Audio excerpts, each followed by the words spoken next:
ৰাতি দুভাগ হোৱাৰ পিছত শহুৰে মোৰ কোঠাৰ দুৱাৰত টুকুৰিয়ালে আৰু মোক ক'লে, বোৱাৰী, মই বাথৰুমত পৰি গৈছিলোঁ আৰু মই কঁকালত দুখ পালোঁ। যদি তুমি অলপ মালিচ কৰি দিয়া তেনেহ'লে মই অলপ আৰাম পালোহেঁতেন। তাৰপিছত মই মোৰ শহুৰক মোৰ বিচনাত শুৱাই দিলোঁ। তাৰপিছত যি হ'ল তাৰ কল্পনাও আপুনি কৰিবলৈ নোৱাৰিব, কাৰণ তাৰপিছত মোৰ জীৱন সম্পূৰ্ণৰূপে ওলট পালট হৈ গৈছিল। বন্ধুসকল, আজিৰ এই বিশেষ কাহিনীটোলৈ আপোনালোকক স্বাগতম। মোৰ বিয়াৰ 5 মাহ পিছতে হঠাতে মোৰ স্বামীৰ এটা দুৰ্ঘটনাত মৃত্যু হৈছিল। মোৰ দেউতাই কোনোমতে মোক বিয়া দিছিল, কিন্তু 5 মাহৰ ভিতৰতে মই আকৌ মোৰ মাৰ ঘৰৰ দুৱাৰমুখত আহি পৰিলোঁ। মোৰ মা ঘৰত মোৰ মা নাছিল। সেইকাৰণে মোৰ বহুত ভয় লাগিছিল যে যদি দেউতাই মোক কিবা কৈ দিয়ে তেনেহ'লে মই কাৰ আচলত মোৰ মুখ লুকুৱাম। তাৰোপৰি মোৰ সতীয়া মা আছিল, সেইকাৰণে ভয় আৰু বেছি আছিল। তাৰপিছত হঠাতে এদিন মোৰ শহুৰ আমাৰ ঘৰলৈ আহিল। তেওঁ মোৰ দেউতাক ক'লে যে তেওঁ মোক আকৌ তেওঁৰ ঘৰলৈ লৈ যাবলৈ বিচাৰে। মোৰ সতীয়া মায়ে লগে লগে মান্তি হৈ গ'ল, কিন্তু মোৰ দেউতাই ক'লে, এতিয়া আপোনাৰ ল'ৰা নাই যেতিয়া আপুনি কিয় মোৰ ছোৱালীক নিবলৈ আহিছে? সেই কথাত মোৰ সতীয়া মায়ে দেউতাৰ লগত তৰ্ক কৰিবলৈ ধৰিলে। তেওঁ দেউতাক ক'লে, ইয়াতেনো ইমান ভাবিবলগীয়া কি কথা আছে? তেখেতে কৈ আছে যে তেখেতে তাইক লৈ যাবলৈ বিচাৰিছে, তেনেহ'লে লৈ যাবলৈ দিয়ক।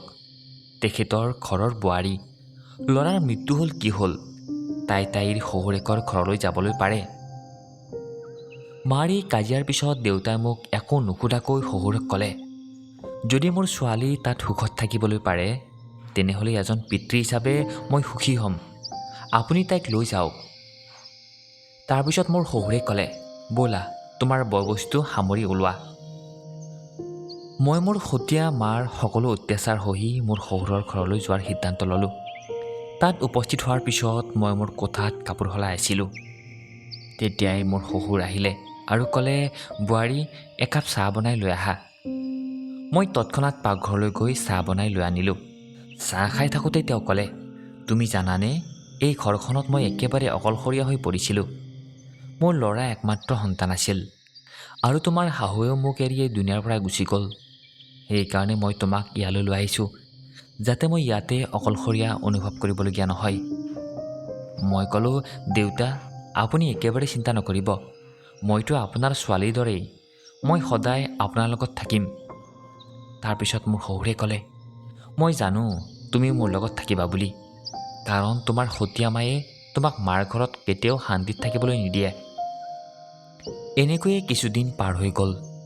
6 মাহ পিছত এদিন ৰাতি মই মোৰ কোঠাত শুই আছিলোঁ। তেতিয়াই প্ৰায় মাজনিশা দুৱাৰত টোকৰ হ'ল। মই বুজিবলৈ পাৰিলোঁ যে মোৰ শহুৰেই হ'ব, কাৰণ এইখন ঘৰত মোৰ শহুৰ দেউতাৰ বাহিৰে আৰু আন কোনো নাথাকিছিল। আৰু এই মাজৰাতিখন আৰুনো কোনে দৰজাত টুকুৰিয়াব? মই ভাবিছিলোঁ যে হয়তো শহুৰক কিবা বস্তুৰ প্ৰয়োজন হৈছে, সেইকাৰণে দৰজা খুলিলোঁ। দৰজা খোলাৰ লগে লগে মোৰ শহুৰে মোৰ গাত ধৰিলে আৰু ক'লে, বোৱাৰী, মই বাথৰুমত পৰিছিলোঁ, মোৰ বহুত বিষ হৈ আছে। যদি তুমি অলপ মালিচ কৰি দিয়া তেনেহ'লে মই অলপ আৰাম পাম। তাৰপিছত মই মোৰ শহুৰ দেউতাক মোৰ বিচনাত শুৱাই দিলোঁ, কিন্তু মই তেওঁৰ কোঠাৰ পৰা তেল আনিবলৈ পাহৰি গ'লোঁ। এতিয়া মোৰ এনেকুৱা লাগিবলৈ ধৰিলে যে মোৰ স্বামীয়ে মোক কম বয়সতে বিয়া পাতি আনিলে আৰু এই কম বয়সতে মোক বিধৱা কৰি গুচি গ'ল। এইবিলাক ভাবি ভাবি মই মোৰ শহুৰৰ মালিচ কৰি আছিলোঁ আৰু মন কৰিলোঁ যে তেওঁ মোক অদ্ভুত চাৱনিৰে চাই আছে, যাৰ ফলত মোৰ ভয় লাগিবলৈ ধৰিলে। তেতিয়াই মই ক'লোঁ, দেউতা, কি হ'ল? আপুনি কোনখিনিত বেছিকৈ দুখ পাইছে? কি ডাক্তৰক মাতিম নেকি? তেতিয়া শহুৰে ক'লে, নাই বোৱাৰী, তুমি মাত্ৰ মোক অলপ মালিচ কৰি দিয়া, এনেকৈ মই অলপ আৰাম পাইছোঁ। তেওঁৰ অদ্ভুত কথাত মোৰ আৰু অসহজ অনুভৱ হ'বলৈ ধৰিছিল। তেতিয়া মই ক'লোঁ, দেউতা, আপুনি ইয়াতেই শুই দিয়ক। কঁকালত ইমান বিষ লৈ আপুনি আপোনাৰ কোঠালৈ কেনেকৈ যাব? মই আপোনাৰ কোঠাত গৈ শুম। মোৰ কথা শুনি শহুৰে ক'লে, বোৱাৰী, এনেকুৱা অৱস্থাত কি তুমি মোক অকলে এনেকৈ এৰি থৈ যাবা? যদি ৰাতি মই বাথৰুম যাবলগীয়া হয় তেনেহ'লে মই কেনেকৈ যাম? তাতোকৈ ভাল হ'ব তুমি ইয়াতে শুই যোৱা। কিছু সময় পিছত শহুৰে মোৰ ওচৰলৈ উঠি আহিলে আৰু ক'লে, বোৱাৰী, মই তোমাক কিবা এটা ক'বলৈ বিচাৰিছোঁ। যদি তুমি মোৰ কথাত মান্তি হোৱা তেতিয়াহে মই ক'ম। তেওঁৰ এনেকুৱা কথাত মোৰ অন্তৰখন উৎকণ্ঠাৰে ভৰি পৰিল। মই চিন্তিত হৈ ক'লোঁ, দেউতা, আপুনি কওক কি কথা। মোৰ শহুৰে অলপ হাঁহি মাৰি ক'লে, আজি নিশা মই তোমাৰ লগত কটাবলৈ বিচাৰোঁ, কাৰণ অকলে অকলে আৰু ভাল নলগা হৈছে। মোৰ ল'ৰা ঢুকোৱাৰ পিছত মই ভাবিছিলোঁ যে মই আকৌ বিয়া পাতি লওঁ। তাৰপিছত মোৰ মনলৈ আহিল যে তোমাৰ সতীয়া মায়ে তোমাক সেইখন ঘৰত কেতিয়াও শান্তিত থাকিবলৈ নিদিয়ে। সেইকাৰণে মই তোমাক এইখন ঘৰলৈ আনিলোঁ। তেওঁৰ সেই কথাত মই বহুত অসহজ অনুভৱ কৰিলোঁ। কিন্তু তেওঁৰ কথাৰ বিৰোধ কৰিবলৈ মোৰ সাহস নহ'ল। মই মোৰ কোঠাৰ চোফাত বাগৰি দিলোঁ। মোৰ টোপনি অহা নাছিল, বহুত ভয় লাগি আছিল। শহুৰে ক'লে, বোৱাৰী, হয়তো মই তোমাক কিবা ভুল কথা কৈ পালোঁ।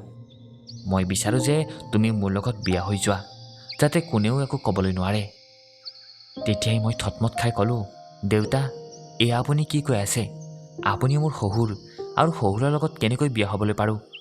মোৰ শহুৰে ক'লে, চোৱা বোৱাৰী, মই মানিছোঁ যে কেতিয়াবা মই তোমাৰ শহুৰ আছিলোঁ। কিন্তু তোমাৰ স্বামী ঢুকুৱা এতিয়া 6 মাহ হৈ গৈছে। এতিয়া আমাৰ মাজত এনেকুৱা কোনো সম্পৰ্ক নাই। মই অকলশৰীয়া আৰু তুমিও অকলশৰীয়া। আমি ইজনে আনজনৰ সংগ দিবলৈ পাৰোঁ। তেওঁৰ সেই কথা শুনি মোৰ মন বিচলিত হৈ গ'ল। মই একো ক'বলৈ পৰা নাছিলোঁ। ইফালে সতীয়ামাৰ অত্যাচাৰ আৰু আনফালে শহুৰৰ অদ্ভুত ব্যৱহাৰ। ৰাতি পাৰ হ'ল। পিছদিনা ৰাতিপুৱা মই মোৰ শহুৰৰ কথাবিলাক বহুত ভাবিলোঁ। মোৰ স্থিতিৰ বিশ্লেষণ কৰিলোঁ। শহুৰৰ প্ৰস্তাৱ মোৰ অসম্ভৱ লাগিছিল, কিন্তু বাস্তৱিকতাই মোক কিবা এটা নিৰ্ণয় ল'বলৈ বাধ্য কৰি আছিল। তাৰপিছত মোৰ মনলৈ আহিল যে মই মোৰ দেউতাৰ লগত গৈ কথা পাতোঁ।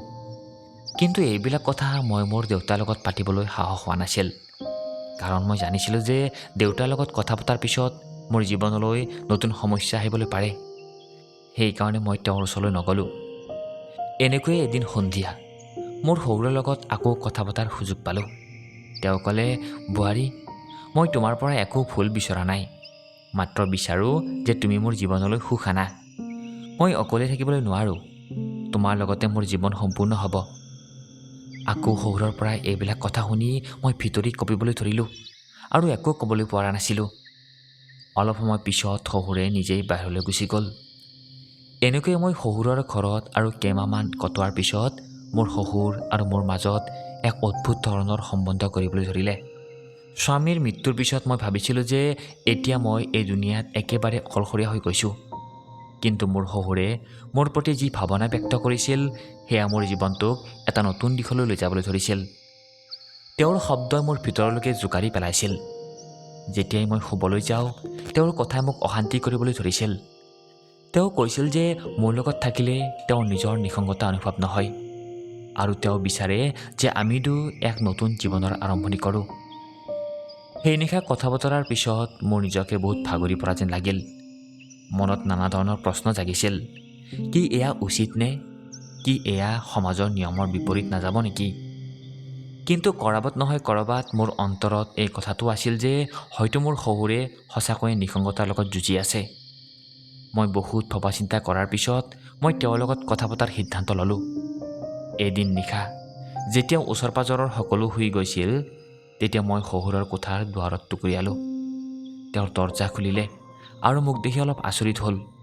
মই ভিতৰলৈকে গ'লোঁ আৰু ক'লোঁ, দেউতা, মই আপোনাৰ লগত কিছুমান মহত্বপূৰ্ণ কথা পাতিবলৈ বিচাৰোঁ। তেওঁ মোক বহিবলৈ ইংগিত দিলে আৰু গম্ভীৰতাৰে ক'লে, কি হ'ল বোৱাৰী, তুমি ইমান নিশা কিয় আহিছা? মই অলপ সাহস গোটাই ক'লোঁ, দেউতা, মই আপোনাৰ প্ৰস্তাৱৰ বিষয়ে বহুত ভাবিলোঁ। মই জানিছোঁ যে আপুনি নিসংগতাৰ লগত যুঁজি আছে আৰু এগৰাকী সংগীৰ প্ৰয়োজন অনুভৱ কৰি আছে। কিন্তু এই সম্পৰ্কটোৰ কাৰণে এটা চৰ্ত থাকিব। আমাৰ মাজত সদায় সন্মান আৰু প্ৰেমৰ সম্পৰ্ক থাকিব। আপুনি মোক কন্যাৰ দৰে সন্মান দিব আৰু মই আপোনাক পিতনীৰ দৰে আদৰ কৰিম। তেওঁ মোৰ কথা মনোযোগেৰে শুনিলে আৰু অলপ সময় পিছত ক'লে, হ'ব, মই তোমাৰ চৰ্ত মানি ল'ম। তোমাৰ সন্মান সদায় এনেকৈ থাকিব। তেওঁৰ এই কথা শুনি মোৰ অন্তৰৰ বোজা অলপ পাতল হোৱা যেন লাগিল। মই তেওঁক মোৰ সহমতি দিলোঁ। তাৰ কিছুদিন পিছত আমি এটা সৰু মন্দিৰত গৈ বিয়া পাতিলোঁ। এই বিয়া সমাজৰ দৃষ্টিত অসাধাৰণ আছিল, কিন্তু আমি আমাৰ স্থিতিক স্বীকাৰ কৰিছিলোঁ। বিয়াৰ পিছৰ কিছুদিন মোৰ কাৰণে প্ৰত্যাহ্বান আছিল। কাৰণ গাঁৱত মানুহবিলাকে নানা ধৰণৰ কথা উলিয়াইছিল। সম্পৰ্কবিলাকে আমাৰ পৰা দূৰে দূৰে থাকিবলৈ ধৰিছিল। কিন্তু আমি সেইবিলাক আওকাণ কৰি নিজৰ জীৱনত আগুৱাই যোৱাৰ সিদ্ধান্ত লৈছিলোঁ। আমাৰ সম্পৰ্কত লাহে লাহে মৰম আৰু বুজাবুজি বাঢ়িবলৈ ধৰিলে। শহুৰৰ ঘৰত য'ত মই আগতে অসহজ অনুভৱ কৰিছিলোঁ, এতিয়া সেই ঘৰ মোৰ নিজৰ দৰে লাগিবলৈ ধৰিলে। শহুৰে মোক সুখত ৰাখিবলৈ যিমান পাৰে সিমান প্ৰয়াস কৰিলে। তেওঁ মোৰ সকলো সৰু ডাঙৰ প্ৰয়োজনৰ প্ৰতি ধ্যান ৰাখিলে আৰু সকলো ইচ্ছা পূৰণ কৰিলে। তেওঁ প্ৰতিটো দিনে মোৰ বাবে বিশেষ কৰি তুলিবলৈ চেষ্টা কৰিছিল। কেতিয়াবা মই ভালপোৱা খোৱা বস্তু আনিছিল আৰু কেতিয়াবা মোৰ বাবে নতুন শাৰী কিনি আনিছিল। লাহে লাহে ময়ো তেওঁৰ প্ৰতি এক বেলেগ ধৰণৰ আদৰ অনুভৱ কৰিবলৈ ধৰিছিলোঁ। আমি দুয়ো মিলি এটা নতুন জীৱনৰ আৰম্ভণি কৰিলোঁ। শহুৰ এতিয়া মোৰ জীৱনৰ এক অবিচ্ছিন্ন অংশ হৈ পৰিছিল। আমাৰ মাজৰ সম্পৰ্ক এতিয়া শহুৰ বোৱাৰীৰ হৈ থকা নাছিল, বৰঞ্চ দুখন অন্তৰৰ এক শক্তিশালী বান্ধোন হৈ গৈছিল। তেওঁ মোৰ প্ৰতিটো সেই সময়ত সংগ দিছিল যেতিয়া মোৰ তেওঁৰ প্ৰয়োজন হৈছিল। তেওঁ মোক আকৌ হাঁহিবলৈ শিকাইছিল, জীৱনক এক নতুন দৃষ্টিৰে চাবলৈ শিকাইছিল। বিয়াৰ কিছুমাহ পিছতে মই অনুভৱ কৰিলোঁ যে আমাৰ এই নতুন সম্পৰ্কই মোক এক নতুন দিশ দিবলৈ ধৰিছে। আমি মিলি বহুতো কঠিন পৰিস্থিতিৰ লগত সন্মুখীন হ'লোঁ আৰু প্ৰতিবাৰেই ইজনে আনজনৰ সংগ দিলোঁ। শহুৰৰ লগত মোৰ এই নতুন সম্পৰ্কই মোক জীৱনৰ নতুন নতুন কথা শিকালে। তেওঁ মোক এই অনুভৱ দিয়ালে যে জীৱনত যদি সঠিক জীৱনসংগী থাকে, তেনেহ'লে কোনো এনেকুৱা কঠিন পৰিস্থিতি নাই যি পাৰ কৰিবলৈ নোৱাৰি। সমাজৰ দৃষ্টিত আমি বহুত কিবা কিবি সহিলোঁ, কিন্তু আমি আমাৰ সিদ্ধান্তক লৈ কেতিয়াও উপলব্ধি কৰিবলগীয়া নহ'ল। আমাৰ সম্পৰ্কই লাহে লাহে এক নতুন মৰম আৰু সন্মান আনিবলৈ ধৰিলে। তেওঁৰ লগত কটোৱা প্ৰতিটো পলে মোক কিবা এটা নতুন শিকালে আৰু মোৰ অনুভৱ হ'ল যে কেতিয়াবা কেতিয়াবা জীৱনে আমাক এনেকুৱা এটা স্থিতিলৈ লৈ আহে য'ত আমি আমাৰ সিদ্ধান্তক আকৌ বিচাৰ বিবেচনা কৰিবলগীয়া হয়। আজি মই মোৰ শহুৰৰ লগত এটা নতুন জীৱন জীয়াই আছোঁ। আমাৰ মাজৰ প্ৰেম আৰু সন্মান আগতকৈ বহুত শক্তিশালী হৈ উঠিল। তেওঁ মোৰ জীৱনৰ সকলোতকৈ মহত্বপূৰ্ণ ব্যক্তি হৈ পৰিছিল। তেওঁৰ লগত কটোৱা প্ৰতিটো পলে মোক এই কথাটোৱে শিকাইছিল যে জীৱনত লাগিলে যিমানেই সমস্যা নাহক কিয়, যদি আমাৰ লগত সঠিক জীৱনসংগী থাকে, তেনেহ'লে আমি সকলো কঠিন সমস্যাৰ সন্মুখীন হ'বলৈ পাৰোঁ। এনেকৈ আমাৰ মাজৰ সম্পৰ্ক লাহে লাহে গভীৰ হ'বলৈ ধৰিলে। তেওঁৰ লগত কটোৱা প্ৰতিটো মুহূৰ্তই এয়াই শিকালে যে কেনেকৈ জীৱনক নতুনত্বৰে জীয়াব পাৰি। আমি মিলি আমাৰ জীৱনৰ প্ৰতিটো প্ৰত্যাহ্বানৰ সন্মুখীন হ'লোঁ আৰু প্ৰতিবাৰেই বিজয় হ'লোঁ। এতিয়া আমাৰ মাজৰ এই নতুন সম্পৰ্কই মোক এটা নতুন জীৱনৰ সপোন দেখুৱাবলৈ ধৰিলে। বন্ধুসকল, আজিৰ এই কাহিনীটো শুনি কেনেকুৱা পালে কমেণ্ট কৰি জনাব। ভাল লাগিলে লাইক কৰি সকলোকে শ্বেয়াৰ কৰিব আৰু চেনেলটো প্লিজ ছাবস্ক্ৰাইব কৰি দিব। ধন্যবাদ।